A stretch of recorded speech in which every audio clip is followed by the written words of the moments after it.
हिंदी साहित्य वैभव 2020 से 21 साल का प्रथम पीयूसी तृतीय सोपान अपठित भाग कहानियाँ 3 खून का रिश्ता भीष्म साहनी। बच्चों आगे कक्षा में मैंने बताया आपको पार्ट 1 के बारे में कथन। अभी वहाँ से अभी शुरुआत होएंगे खून का रिश्ता पार्ट 2 कंटिन्यूएशन भाग 2। पहला भाग में हमको पता है कि जो वीर जी ने मंगल सेन जी और चाचा बाबूबाई जी बाबूजी के पास क्या क्या वार्तालाप हुआ है। जैसे कौन सा चाचा को माँ जी ने पूछा, जो उसी समय क्या कहा, चाचा मंगल सेन को कौन है मैं बेटे। संतू ने भी हैरान होकर सिर उठाया। माँ झट से बोली, हाय हाय बेटा, शुभ शुभ बोलो। अपने रईस भाइयों को जोड़कर इस मरदूद के साथ ले जाएं, सारा शहर थू थू करेगा। So till we have learned there. Now continuation. ठीक है बच्चों, शब्दार्थ मैंने बताया आपको, बताया है ना। काट का मतलब क्या होता है, चारपाई। तर्जनी अंगूठे के पास की उंगली। झुरझुरी कंपी। लर्जिश कांपना। ताक आला। तुनकना रुठना। पालागन चरण छूना। झेंपना शर्म आना। भींचना होंठ दबा लेना। नुक्कड़ मकान गली आदि का मोड़। दुत्कारना फटकारना। हुलास आनंद। रुस्वा रुटना। धूमिल धुंधलापन। उद्वेलित होना उत्तेजित होना। जंगला चौखट। सलीका अच्छा व्यवहार। विचलित होना घबरा जाना। झिंझोड़ना हिलाना। लिहाज इज्जत करना। अभी हम यहाँ से जो कंटिन्यूएशन है, सारा शहर तू तू करेगा, माँ जी ने कहा। अभी हम इस सेशन कहते हैं, माँ जी अभी तो आप कह रही थी खून का रिश्ता है। किधर आप गया खून का रिश्ता। माँ जी अभी तो आप कह रही थी खून का रिश्ता है, कि धर गया खून का रिश्ता। चाचा जी गरीब हैं इसलिए मैं कब कहती हूँ यह ना जाए, यह भी जाए, लेकिन और संबंधी भी तो जाए। अपने धनी मानी संबंधियों को छोड़ दें और इस बहुरूपिये को साथ ले जाए। क्या यह अच्छा लगेगा? तो फिर बाबूजी अकेले जाएं। वीर जी परेशान हो उठे। मैंने जो कहना था कह दिया, अब तो तुम्हें मन में आए करो, मेरा इससे कोई वास्ता नहीं। और उठकर रसोई घर से बाहर चले गए। बेटे के यों उठ जाने से रसोई घर में चुप्पी छा गई। माँ और बाप दोनों का मन खिन्न हो उठा। ऐसा शुभ दिन हो, बेटा घर पर आए और यों तकरार होने लगे। माँ का दिल टूक टूक होने लगा। उधर बाबूजी का क्रोध बढ़ रहा था। उनका जी चाहता था कह दें, जा फिर मैं भी नहीं, जाऊंगा, भेज दे जिसको भेजना चाहता है। मगर यह वक्त झगड़े को लंबा करने का न था। सबसे पहले मां ने हार मानी। क्या बुरा कहता है, आजकल के लड़के माँ बाप के हजारों रुपये लुटा देते हैं। इसके विचार तो कितने ऊंचे हैं। ये तो 1.25 रुपये में सगाई करना चाहता है। तुम मंगल सेन को ही अपने साथ ले जाओ, अकेले जाने से तो अच्छा है। बाबूजी बड़बड़ाए, बहुत बोले, मगर आखिर चुप हो गए। बच्चों के आगे किस माँ बाप की चलती है, और चुपचाप उठकर अपने कमरे में जाने लगे। जा संतु मंगल सेन को कहा, तैयार हो जाए। माँ जी ने कहा। मनोरमा चहक उठी और भागी हुई वीर जी को बताने चली गई कि बाबूजी मान गए हैं। मंगल सेन को जब मालूम हुआ कि अकेला वही बाबूजी के साथ जाएगा, तो कितनी ही देर तक वह कोठरी में उचकता और चक्कर लगाता रहा।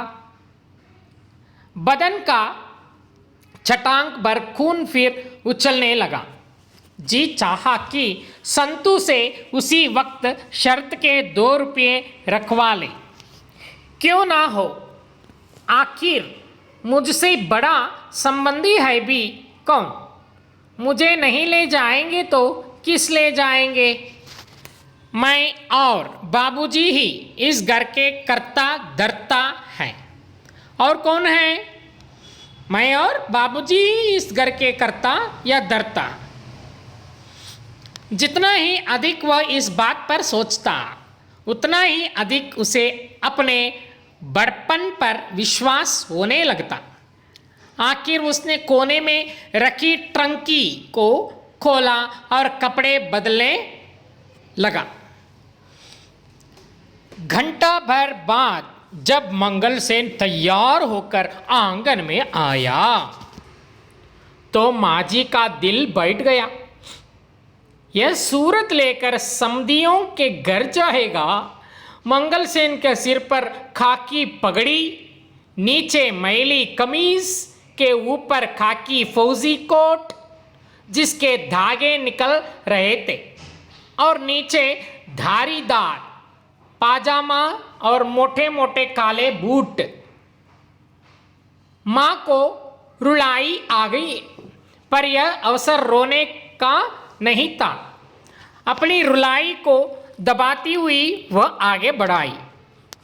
क्या क्या पहनी था? जब मंगल सेन तैयार होकर आंगन में आए तो माजी का दिल क्या हो गया, बैठ गया। जब उसी समय यह सूरत लेकर समधियों के घर जाएगा। मंगल सेन के सिर पर खाकी पगड़ी थी और नीचे मैली कमीज, के ऊपर खाकी फौजी कोट और जिसके धागे निकल रहे थे, और नीचे धारीदार पाजामा और मोटे मोटे काले बूट भी पहनी थी। इसको देखकर मां को रुलाई आ गई, पर यह अवसर रोने का नहीं था, है ना। अपने रुलाई को दबाती हुई वो आगे बढ़ आई। मनोरमा, जा भाई की अलमारी में से एक धुला पाजामा निकाल ला। फिर बाबूजी के कमरे की ओर मुंह करके बोली, सुनते हो जी, अपनी एक पगड़ी इधर भेज देना। मंगल सेन के पास दंग से पगड़ी नहीं। मंगल सेन का कायकल्प होने लगा। मनोरमा पाजामा ले आई। संतु बूट पॉलिश करने लगा। आंगन के ऐन बीचों बीच एक कुर्सी पर मंगल सेन को बिठा दिया गया और परिवार के लोग उसके आसपास भाग दौड़ करने लगे। कहीं से मनोरमा की 2 सहेलियां भी आ पहुंची थी। मंगलसेन पहले से भी चोटा लगा रहा था। नंगा सिर, दोनों हाथ घुटनों के बीच जोड़े, वह आगे की ओर झुककर बैठा था। बार बार उसे रोमांच हो रहा था। मंगलसेन का स्वप्न सचमुच साकार हो उठा। समधियों के घर में उसकी वह आवभगत हुई। समधियों के घर में उसकी वह आवभगत हुई कि देखते बनता था। मंगलसेन आराम कुर्सी पर बैठा था और पीछे एक आदमी खड़ा, पंखा जल रहा था। समधी आगे पीछे हाथ बांधे घूम रहे थे। एक आदमी ने सचमुच झुककर बड़े आग्रह से कहा, और दूध लाऊं चाचा जी, थोड़ा सा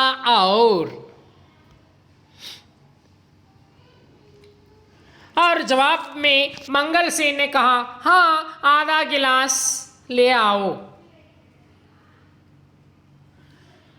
समधियों के घर की ऐसी सज धज की मंगलसेन दंग रह गया और उसका सिर हवा में तैरने लगा। आवाज ऊंची करके बोला, लड़की कुछ पढ़े लिखी भी है या नहीं? हमारा बेटा तो MA पास है जी। आपकी दया से लड़की ने इसी साल BA पास किया है। घर का काम धंधा भी कुछ जानती है या सारा वक्त किताबें ही पढ़ती रहती है? जी, थोड़ा बहुत जानती है। थोड़ा बहुत क्यों? आखिर सगाई डलवाने का वक्त आया। समधी बादामों से भरे कितने ही थाल लाकर बाबूजी और मंगलसेन के सामने रखने लगे। बाबूजी ने हाथ बांध दिए। मैं तो केवल 1 रुपया और 4 आने लूंगा। मेरा इन चीजों में विश्वास नहीं है। हमें अब पुरानी रस्मों को बदलना चाहिए। आप सलामत रहें। आपका 1.25 रुपया भी मेरे लिए 1.25 लाख के बराबर है। आपको किस चीज की कभी कमी है लाला जी? पर हमारा दिल रखने के लिए ही कुछ स्वीकार लीजिए, स्वीकार कर लीजिए। बाबूजी मुस्कुराए। नहीं महाराज, आप मुझे मजबूर ना करें। यह उसूल की बात है। मैं तो 1.25 रुपया ही लेकर जाऊंगा। आपका सितारा बुलंद रहे। आपकी बेटी हमारे घर आएगी तो साक्षात लक्ष्मी विराजिएगी। जो जब बाबूजी को मुस्कुराया, इन्होंने कहा है कि महाराज, नहीं महाराज, आप मुझे मजबूर ना करें। यह उसूल की बात है। मैं तो 1.25 रुपया ही लेकर जाऊंगा। आपका सितार बुलंद रहे। आपकी बेटी हमारे घर आएगी तो साक्षात लक्ष्मी विराजेगी। मंगलसेन के लिए चुप रहना असंभव हो रहा था। हुमक कर बोला, एक बार कह जो दिया जी की हम 1.25 रुपया ही लेंगे। आप बार बार तंग क्यों करते हैं? बेटी के पिता हंस दिए और पास खड़े अपने किसी संबंधी के कान में बोले, लड़के चे चाचा है दूर के, घर में ठिके हुए लाला जी ने आसरा दे रखा है। और आखिर समधी अंदर से एक थाल ले आए जिस पर लाल रंग का रेशमी रुमाल बिछा था और बाबूजी के सामने रखा दिया। बाबूजी ने रुमाल उठाया तो नीचे चांदी के थाल में चांदी की 3 चम्मच करती कटोरियां रखी थी। एक में केसर, दूसरी में रंगला दाग, दूसरे में रंगला दाग, तीसरी में एक चमकता चांदी का रुपया और चमकती चवन्नी। इसके अलावा 3 कटोरियां में 3 छोटे छोटे चांदी के चम्मच रखे थे। अपने आखिर अपनी ही बात की। बाबूजी ने हंसकर कहा, मैं तो केवल 1.25 रुपया लेने आया था, मगर थाल स्वीकार कर लिया और मन ही मन कटोरियां, थाल और चम्मचों का मूल्य आंकने लगे। मनोरमा और उसकी सहेलियां छज्जे पर खड़ी थी।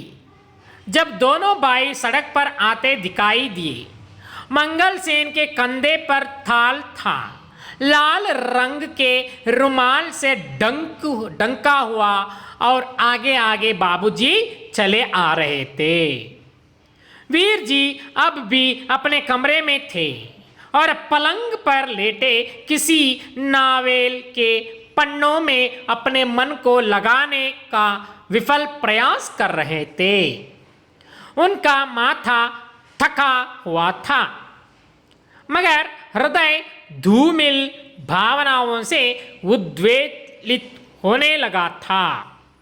क्या प्रभा मेरे लिए भी कोई संदेश भेजेगी? 1.25 रुपये में सगाई डलवाने के बारे में वह क्या सोचती होगी? मन ही मन तो जरूर मेरे आदर्शों को सराहती होगी। मैंने एक गरीब आदमी को अपनी सगाई डलवाने के लिए भेजा।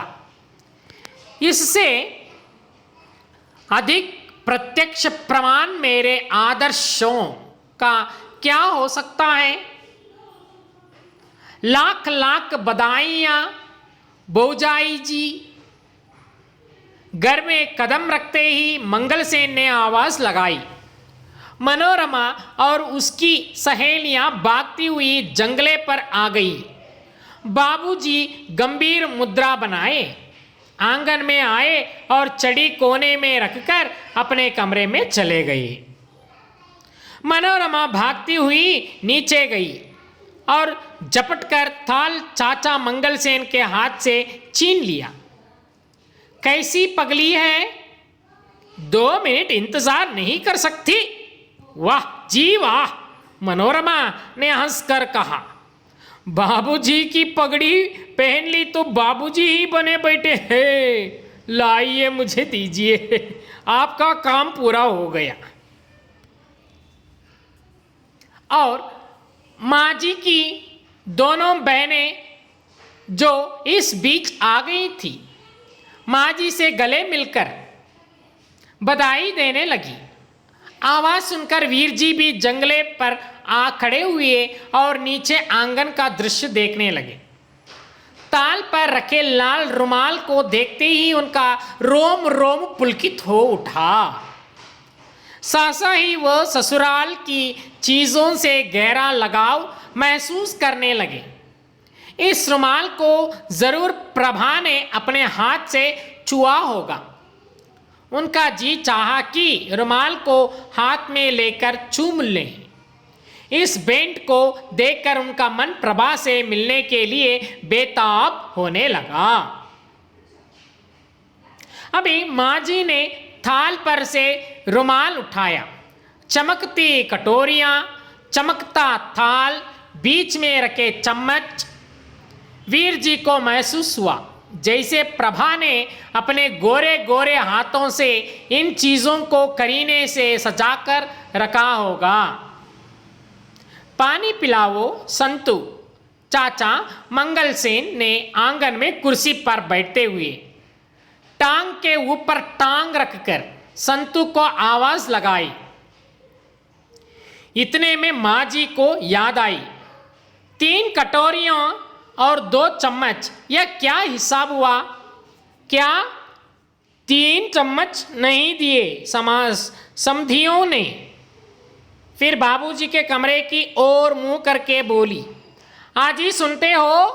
तुम भी कैसे हो? आज के दिन भी कोई अंदर जा बैठता है? क्या है? बाबूजी ने अंदर से ही पूछा। क्या है? कुछ बताओ तो। ऐसे ही समधियों ने क्या कुछ दिया है? बस ताली में जो कुछ है वही दिया है।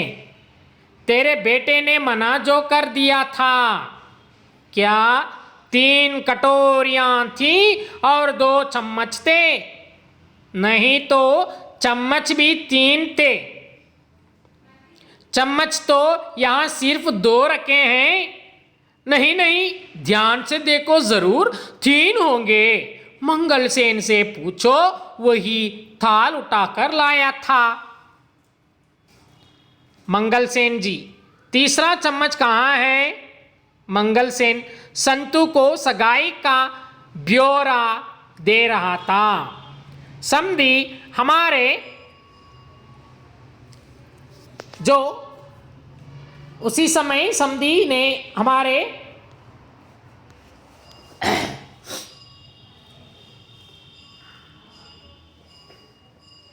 मुंह से जब मुंह से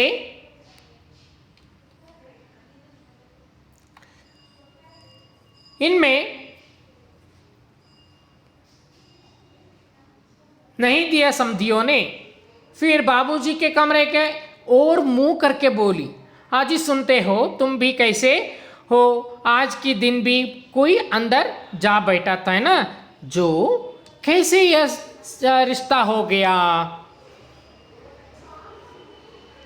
जो मंगलसेन जी, तीसरी चमचा कहाँ है? मंगलसेन संतू को सगाई का ब्यौरा दे रहा था। समधी हमारे सामने हाथ बांधे यूं खड़े थे जैसे नौकर हों। लड़की बड़ी सुशील है, बड़ी सलीक वाली, बीए पास है, सीना पिरोना भी जानती है। और आगे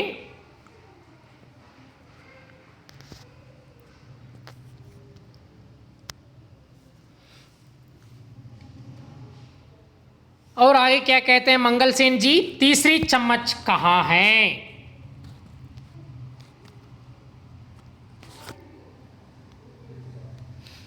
और तीसरी चम्मच कहाँ है? जो प्रश्न पूछा, इसलिए कौन सा चम्मच वही थाल में होगा। मंगलसेन ने लापरवाही से जवाब दिया, थाल में तो नहीं है, तो उन्होंने 2 ही चम्मच दिए होंगे। बाबूजी ने थाल लिया था। हमें बेवकूफ बना रहे हो? मंगलसेन जी, तुम्हारे भाई कह रहे हैं 3 चम्मच थे। इतने में बाबूजी की गरज सुनाई दी, इसलिए मेरे साथ गए थे कि चम्मच गंवा आओगे। कुछ नहीं तो 5-5 रुपये का एक चम्मच होगा। मंगलसेन ने उसी लापरवाही से कुर्सी पर से उठकर कहा, मैं अभी जाकर पूछ आता हूँ इसमें क्या है। हो सकता है उन्होंने 2 ही चम्मच रखे हों। वहाँ कहाँ जाओगे? बताओ चम्मच कहाँ है? सारा वक्त तो ताल पर रुमाल रखा रहा। बाबूजी, ताल तो आपने लिया था, आपने चम्मच गिने नहीं थे। मेरे साथ चालाकी करता है बज्जात। बता तीसरा चम्मच कहाँ है? माँ जी चम्मच खो जाने पर विचलित हो उठी थी। बहनों की ओर घूमकर बोली, गिनी चुनी तो समधियों ने चीज़ें दी हैं, उनमें से भी अगर कुछ खो जाए तो बुरा तो आखिर लगता ही है।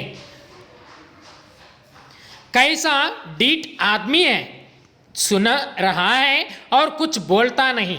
बाबूजी ने गर्ज कर कहा। चम्मच को जाने पर अचानक वीर जी को बेहद गुस्सा आ गया। प्रभा ने चम्मच भेजा और वह उन तक पहुंचा ही नहीं। प्रभा के प्रेम की पहली निशानी ही खो गई। वीर जी सासा आवेश में आ गए और वीर जी ने आव देखा ना ताव, मंगलसेन के पास जाकर उसे दोनों कंधों से पकड़कर झिंझोड़ दिया। बाप रे बाप, क्या काम है? आपको इसलिए भेजा था कि आप चीजें गंवा आए। सभी चुप हो गए, सकता सा छा गया। वीर जी खिन्न से महसूस करने लगे कि मुझसे यह क्या भूल हो गई और जेम पर वापस जाने लगे। तुम बीच में मत पड़े बेटा, तुम बीच में मत पड़ो बेटा।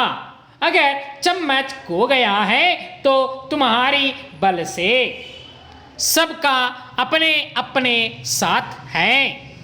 एक चम्मच से कोई अमीर नहीं बन जाएगा। जेब तो देखो इसकी, बाबूजी ने गरज कर कहा। मौसियां झेप गईं और पीछे हट गईं, पर मनोरमा से ना रहा गया। झट आगे बढ़कर वह जेब देखने लगी। रसोई घर की दहलीज पर संतू हाथ में पानी का गिलास उठाए रुक गया और मंगलसेन की ओर देखने लगा। चाचा मंगलसेन कभी एक का मुंह देख रहा था, कभी दूसरे का। वह कुछ कहना चाहता था मगर मुंह से एक शब्द भी नहीं निकल रहा था। एक जेब में से मैला सा रुमाल निकला, फिर बीड़ियों की गड्डी, माचिस, छोटा सा पेंसिल का टुकड़ा। इस जेब में तो नहीं है, मनोरमा बोली और दूसरी जेब देखने लगी। मनोरमा एक एक चीज निकालती और अपनी सहेलियों को दिखा दिखा कर हंसती। और दाईं जेब में कुछ खनका। मनोरमा चिल्ला उठी, कुछ खनका है? इसी जेब में है, चोर पकड़ा गया। तुमने सुना मालती? जेब में टूटा हुआ चाकू रखा था जो चाबियों के गुच्छे से लगकर खनका था। छोड़ दो मनोरमा, जाने दो, सबका धर्म अपने अपने साथ है। आपसे चम्मच अच्छा नहीं है मंगलसेन जी, लेकिन यह सगाई की चीज थी। मंगलसेन की सांस फूलने लगी और टांगे कांपने लगी, लेकिन मुंह से एक शब्द भी नहीं निकल पा रहा था। दोनों कान खोलकर सुन ले। मंगलसेन, बाबूजी ने गरज कर कहा, मैं तेरे से 500 रुपये चम्मच के ले लूँगा, इसमें मैं कोई लिहाज नहीं करूँगा। मंगलसेन खड़े खड़े गिर पड़ा। बधाई बहन जी। नीचे आंगन में से 3-4 स्त्रियों की आवाज एक साथ आ गई। मंगलसेन गिर भी अजीब ढंग से। धम से जमीन पर जो पड़ा तो उकड़ू हो गया और पगड़ी उतरकर गले में आ गई। मनोरमा अपनी हंसी रोके ना रोक सकी। देखो जी, कुछ तो ख्याल करो, गली मोहल्ला सुनता होगा, इतनी रुकाई से भी कोई बोलता है। माँ जी ने कहा, फिर घबरा कर संतू से कहने लगी, इधर आओ संतू, और इन्हें छज्जे पर लिटा आओ। वीर जी फिर खिन्न सा अनुभव करते हुए अपने कमरे में चले गए। मैंने जल्दबाजी की, मुझे बीच में नहीं पड़ना चाहिए था। उन्होंने चम्मच कहाँ चुराया होगा, जरूर कहीं गिर गया होगा। बाबूजी नीचे अपने कमरे में चले गए। शीघ्र ही घर में ढोलक बजने की आवाज आने लगी। मनोरमा और उसकी सहेलियां आंगन में कालीन बिछवा कर बैठ गईं। ढोलक की आवाज सुनकर पड़ोसी ने घर में बधाई देने आने लगी। उसी वक्त गली वाले दरवाजे के पास एक लड़का आ खड़ा हुआ। संकोचवश वह निश्चय नहीं कर पा रहा था कि अंदर जाए या वही खड़ा रहे। मनोरमा ने देखते ही पहचान लिया कि प्रभा का भाई वीर जी का साला है। प्रभा की भाई वीर जी का साला है। भागी हुई उसके पास जा पहुंची और शरारत से उसके सिर पर हाथ फेरने लगी। आओ बेटा जी, अंदर आओ। तुम यहाँ पड़ोस में रहते हो ना? नहीं, मैं प्रभा का भाई हूँ। मिठाई खाओगे? मनोरमा ने फिर शरारत से कहा और हंसने लगी। लड़का सकुचा गया। नहीं, मैं तो यह देना आया हूँ, ये देने आया हूँ, उसने कहा और जैकेट की जेब में से एक चमकता सफेद चम्मच निकाला और मनोरमा के हाथ में देकर उन्हीं कदमों वापस लौट गया। हाय, चम्मच मिल गया माँ जी, चम्मच मिल गया। पर माँ जी संबंधियों से घिरी कड़ी थी। मनोरमा रुक गई और माँ से नजरें मिलाने की कोशिश करते हुए हाथ ऊंचा करके चम्मच हिलाने लगी। चम्मच को कभी नाक पर रखती, कभी हवा में हिलाती, कभी ऊंचा फेंककर हाथ में पकड़ती, मगर माँ जी कुछ समझ ही नहीं रही थी। छज्जे पर संतू ने मंगलसेन को खाट पर लिटाया। मुंह पर पानी का छींटा देते हुए बोला, तुम शर्त जीत गए। बस तनख्वाह मिलने पर 2 रुपये नकद तुम्हारी हथेली पर रख दूंगा।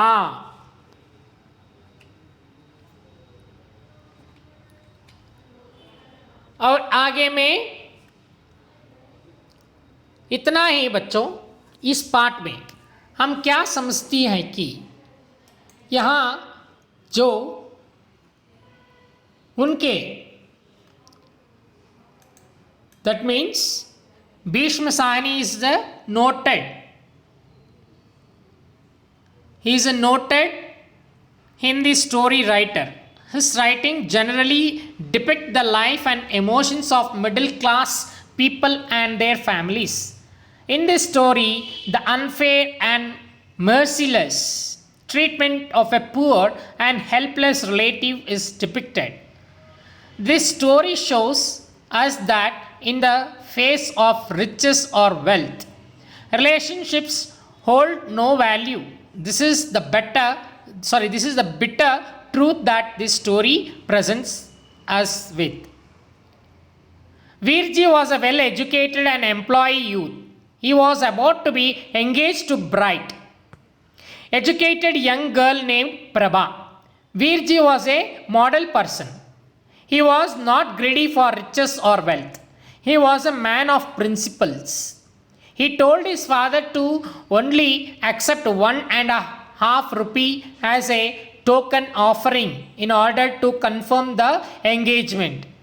The father, however, wanted to take a large amount of money as dowry. Finally, bowing to his son's wishes, the father agrees to accept only a token amount of 1.5 rupees. So they lived in the house of Virji, a distant relative by name Mangalsen. He had retired from the armed forces. He lived in that house by the grace of the members of the household. He would do all the household chores and make his living. Mangalsen's poverty and helplessness had made him an object of ridicule. So Virji's father decided to take Mangal Sen with him to the girls' Prabha house when he would go to confirm Virji's engagement. Mangal Sen dressed in good clothes and accompanied Virji's father. Prabha's mother and father were very hospitable to Mangal Sen.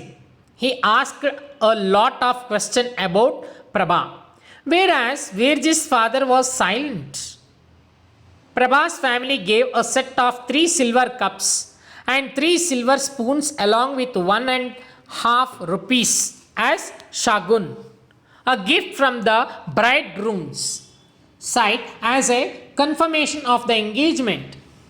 Virji's father was very pleased with the respect given to them by the bride's family and returned home happy.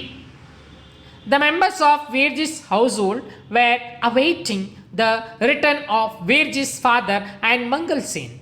As soon as they returned home, the family member began to go through the gifts sent by Prabha's family.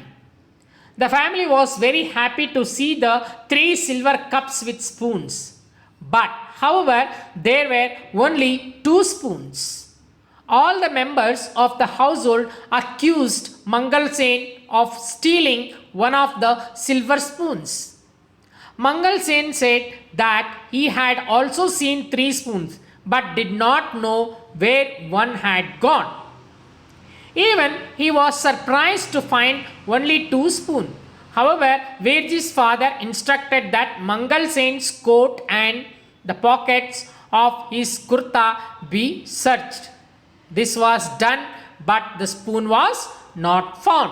Everyone became worried. Just then, Prabha's young brother arrived, and after giving them the silver spoon which they had left behind, returned immediately. Virji's family was happy, but no one of the people who had accused Mangal Sen of stealing the spoon thought how the poor old Mangal Sen would have felt. So this is the story, children, of this lesson. So Bhishma Sahani is written very clearly how the rich and how the poor people will get the effects. ठीक है बच्चों, धन्यवाद.